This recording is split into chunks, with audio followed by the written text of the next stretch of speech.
It's time to get rid of this carpet.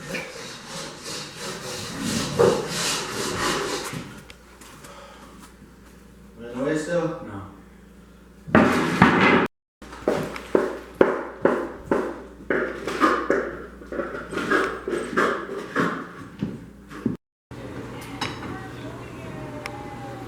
This is what the floors look like now.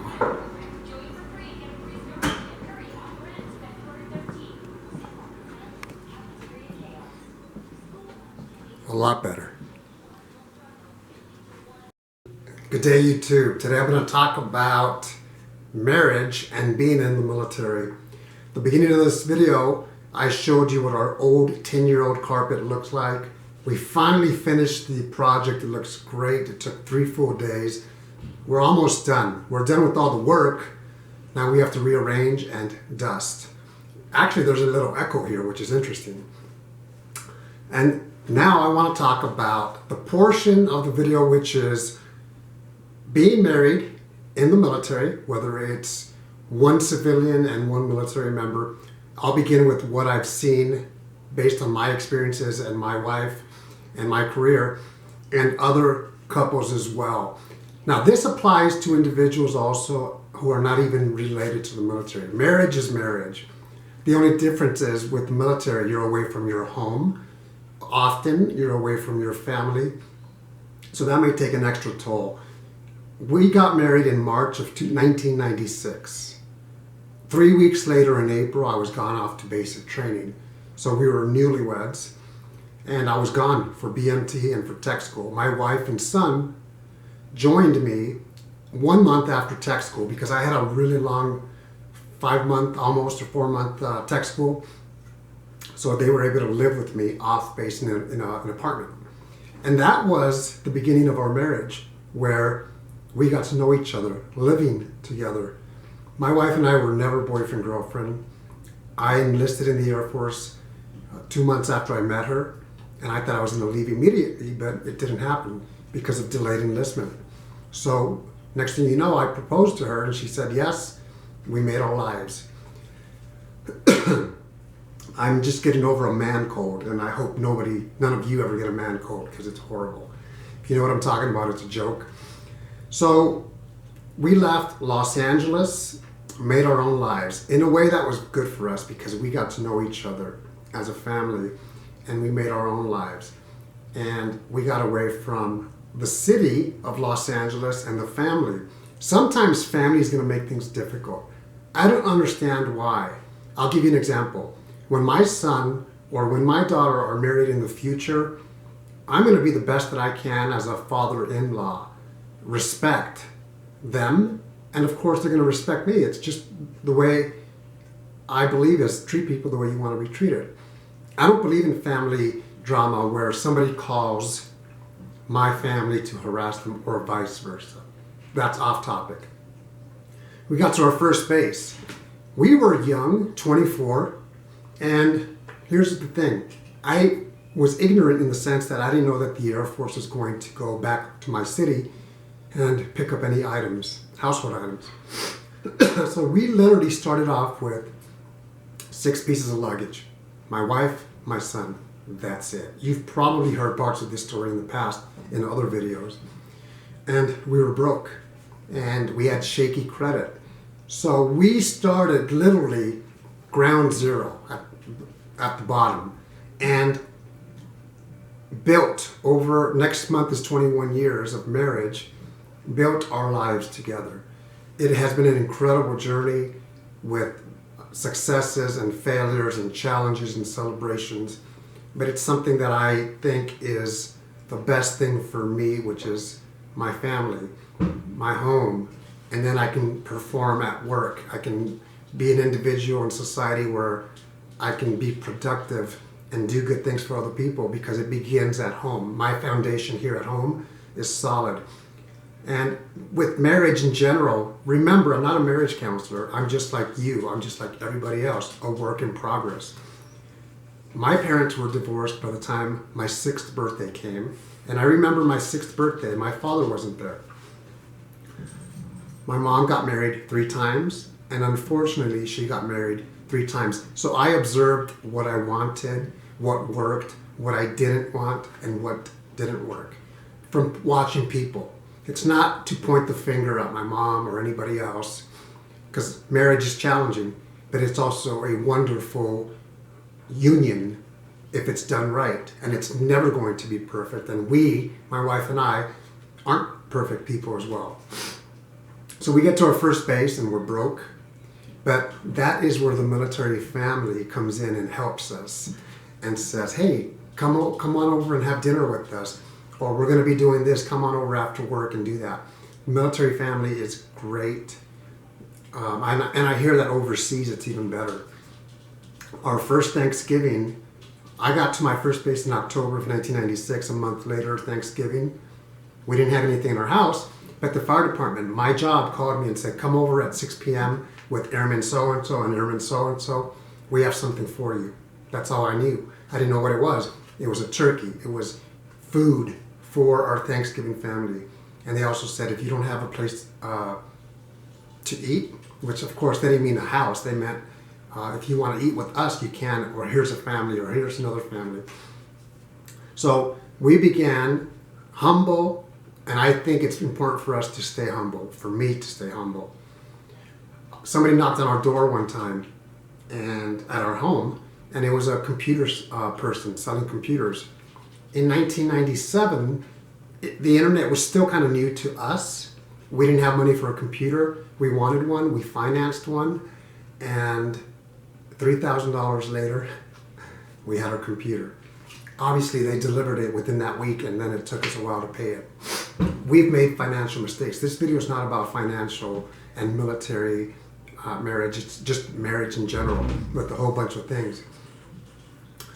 The lifestyle that we live now, today, from the way that we started, even though we're the same people, is like night and day, because now we've learned from mistakes, we have wisdom, we have knowledge, and we're still not perfect. But it is like night and day. I observed a lot of other marriages, what worked for them, what didn't. And unfortunately, I have observed many marriages that have ended in divorce for whatever reason. I don't know what those reasons are. I wouldn't wish that upon anybody. I would rather say, hey, if it takes extra work for us to make it happen, let's do it. I do realize that sometimes some marriages, for whatever reason, are better off in divorce, even though I don't wish that upon anyone.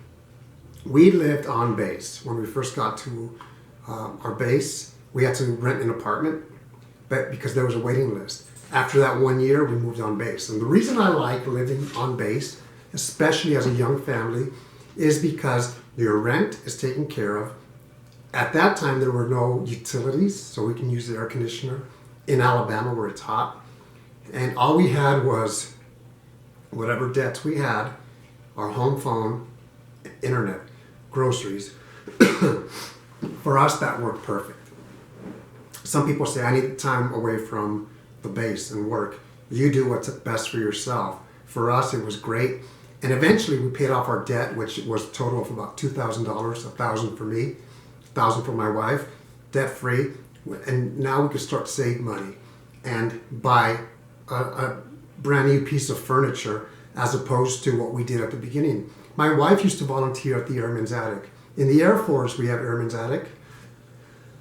Other branches as well may have something similar, where it's a building and people donate stuff. And you can go in there for free and get whatever you want. Usually it's E5 or E6 and below.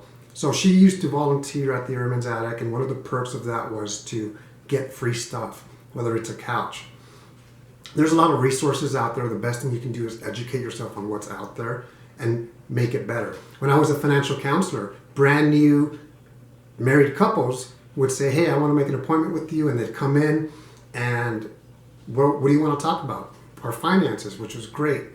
But they would go out there and finance their entire apartment or their entire house with brand new furniture. Next thing you know, they have $6,000 or $5,000 in debt because of furniture. Don't make those mistakes. What we did is we started from scratch. Our furniture didn't even match, but it was paid for. And it allowed us the opportunity to build our wealth or build our savings And it's, you have to do what's best for yourself, but it comes at a price sometimes, and that's interest. The next thing is when you are married and you are in the military, you are away from family, but that's a decision that we as individuals make. Our first phone bill when we were in tech school was $376. And I was shocked. And it's not to point the finger, but my wife didn't realize how expensive it was back then, 1996. And I said, you know what, we can't be doing this because this is crazy. Our check is maybe $600 and our phone bill, which we have to pay over time in payments, for a total of $376. We didn't have a car at our first base. I would take a cab or carpool with someone to go to work. And that's my point, is how we started with our marriage and where we are now. Next month will be 21 years of marriage. At the 15-year mark, my wife and I ended in marriage counseling. But I think that was the biggest blessing we could have had. That was a gift. Marriage counseling gave us tools, gave us new ways to think and act. Now it was up to us to use those tools. And it's been a lot better. It's still not perfect. We still have our disagreements, but that's life. We're empty nesters. So I honestly feel like my wife and I are doing what we should have done, or what most couples do at the beginning, which is date and go out on dates, and everything is great, ha ha ha. But now we get to do a lot of great things. When our children are here, we spend it with them, or we go visit our daughter, or we'll go do something with our son locally. But we are going out on many dates. We're exploring cool places that we've never been before. And that is what you call the effort of making things interesting, making things new again, making things great. I'm never going to say that we live the perfect life, because we don't. Like everybody else, nobody does. If you look at celebrities, I think often there's a void with celebrities, because they have so much money, they have so much fame, that whatever they want, they can get. They get bored. It's my assumption. I don't know how they feel, but that's just an assumption that I have.